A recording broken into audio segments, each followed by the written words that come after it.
दोस्तों विप्रो लिमिटेड की बात करें स्टॉक के अंदर आज हमने गिरावट देखी है, लेकिन ये गिरावट कल भी कंटिन्यू हो सकती है। इसके पीछे वजह यह है कि यूएस मार्केट से सिग्नल वीक निकल के आ रहे, वहां पे विप्रो में गिरावट है। तो क्या कल और बड़ी गिरावट होने वाली है? वैसे अगर आप देखें तो इस समय आईटी सेक्टर में काफ़ी दबाव देखने को मिल रहा है और पिछले कई समय से हमने आईटी सेक्टर को अंडर परफॉर्म करते ही देखा है और ज़्यादा करके विप्रो में तो काफ़ी बड़ी गिरावट हुई है। और आप देख सकते हो कि 700 के ऊपर का जो विप्रो का स्टॉक था वो भी 400 से भी नीचे मिल रहा है। तो क्या इस समय गिरावट का फायदा उठा के इन्वेस्टमेंट करना चाहिए? यहाँ पे मॉर्गन स्टैनली की तरफ से इसके टारगेट दिए गए, क्या टारगेट को अपग्रेड किया है या डाउनग्रेड किया है, जानने की कोशिश करेंगे इस वीडियो के माध्यम से। साथ में यहाँ पे विप्रो की तरफ से एक बड़ा डिसीजन लिया गया है, क्या है वो डिसीजन उसको भी समझेंगे। और दूसरी तरफ Q3 का रिजल्ट हमारे सामने आने वाला है। 13 जनवरी को हमारे सामने Q3 का रिजल्ट होगा। कैसा रिजल्ट रह सकता है? क्या रिजल्ट के बाद यहाँ पे कोई तेजी की संभावना बनेगी या अभी भी इसमें गिरावट की संभावना बनी है? सबसे बड़ी बात है कि विप्रो का काम का सिर्फ आईटी का नहीं बल्कि एफएमसीजी सेक्टर में भी विप्रो बहुत तेजी से आगे बढ़ रही है। लगातार बिजनेस एक्वायर किए जा रहे। साथ में अगर देखें तो इनका लाइटिंग का बिजनेस और जो इनका हेल्थ केयर का बिजनेस है वो भी काफ़ी शानदार प्रदर्शन कर रहा है। तो क्या ऐसे में हमें विप्रो में इन्वेस्टमेंट करना चाहिए, क्योंकि इसको बोनस का बादशाह भी कहा जाता है, लगातार अच्छा कंपनी बोनस भी देती है। तो इन सारी बातों को समझेंगे इस वीडियो के माध्यम से। सबसे पहले अगर हम बाजार की बात करें तो बीएसई सेंसेक्स आज 60,353 के स्तर पे हमने गिरावट देखी है, करीब 304 पॉइंट की, और कमज़ोर था बाजार। और यहाँ पे 0.50% की गिरावट आज हुई है, यानी आधा % गिरा है बीएसई सेंसेक्स। कल लगभग हमने देखा है कि 700 पॉइंट की गिरावट थी, यानी 1% की गिरावट थी बीएसई सेंसेक्स में, और 2 दिन में ही करीब 1000 पॉइंट की हमें गिरावट देखने को मिल रही है। और अगर ऐसे देखें तो ऊपरी लेवल से ऑल टाइम हाई से अगर बीएसई सेंसेक्स करीब 3000 पॉइंट गिर भी चुका है। ऐसे में विप्रो भी थोड़ा नीचे आता हुआ आपको दिखाई देगा। आज आईटी इंडेक्स में भी लगभग आधा % की गिरावट थी। निफ्टी आईटी 28,527 के स्तर पे 150 पॉइंट की गिरावट थी, यानी 0.52% गिरा निफ्टी आईटी। अब विप्रो की बात करें तो स्टॉक की शुरुआत 390 पर हुई, यानी पॉजिटिव शुरुआत हुई, क्योंकि क्लोजिंग थी 389 की कल की। अब लो जो बना वो 383 का है, यानी स्टॉक काफ़ी नीचे गया। दिन का हाई 392 का है। तो जैसे जैसे बाजार में गिरावट शुरू हुई ये भी स्टॉक नीचे आया। अंत में क्लोजिंग 387 पर रही, जहाँ पे 0.67% की गिरावट देखने को मिली। तो गनीमत ये रही कि फिर से थोड़ा सा रिकवर हुआ निचले लेवल से और गिरावट 1% से कम है, ये राहत भरी खबर है। लेकिन अब इंटरनेशनल मार्केट खुल चुके। डाउ जोन की बात करें तो 32,979 के स्तर पे जहाँ पे 0.87% की गिरावट है।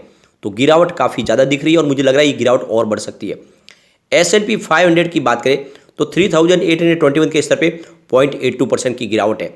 नैस्डैक कंपोजिट की बात करें तो अगर 10,356 के स्तर पे 0.98% की गिरावट है, यानी लगभग 1% के आसपास की गिरावट है।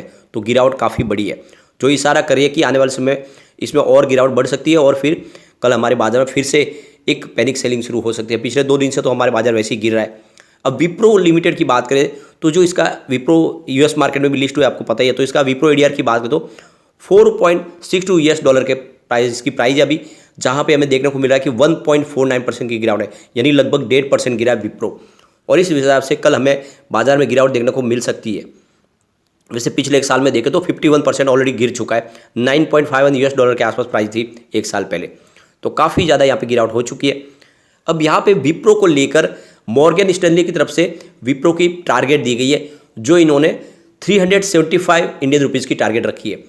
अब इसको थोड़ा सा बढ़ाया है, यानी जो पहले इनकी टारगेट थी वो 365 रुपीज़ की थी, तो इस हिसाब से इसको बढ़ा के 375 कर दिया है। लेकिन अभी भी जो उसके रेटिंग है वो अंडर वेट ही है।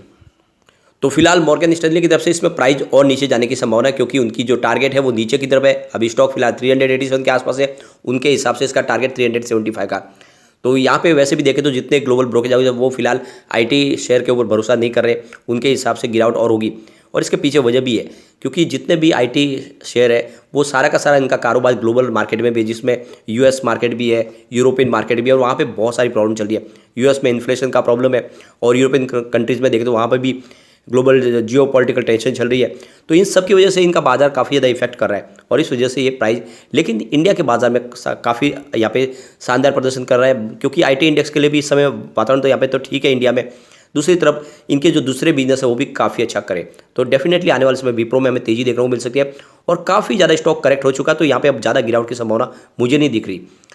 यहाँ पे एक बड़ी अपडेट और निकल के आ रही है। विप्रो लिमिटेड ने अपने एम्प्लॉयज़ को शेयर अलॉट किए हैं। ये जो इक्विटी शेयर जारी किए ये 54,917 इक्विटी शेयर है, जो इनका जो कंपनी की तरफ से जो ESOP स्कीम है उसके तहत ये जारी किए गए और लगातार अपने जितने भी एम्प्लॉयज़ हैं उनको कंपनी शेयर जारी करती रहती है समय समय पे, और यही सबसे बड़ी अच्छी बात है कि जो भी इनके एम्प्लॉयज़ हैं उनको काफ़ी ज़्यादा बेनिफिट मिलता है, और यहाँ पे लगातार शेयर होल्डर को भी अच्छा बोनस कंपनी देती रहती है।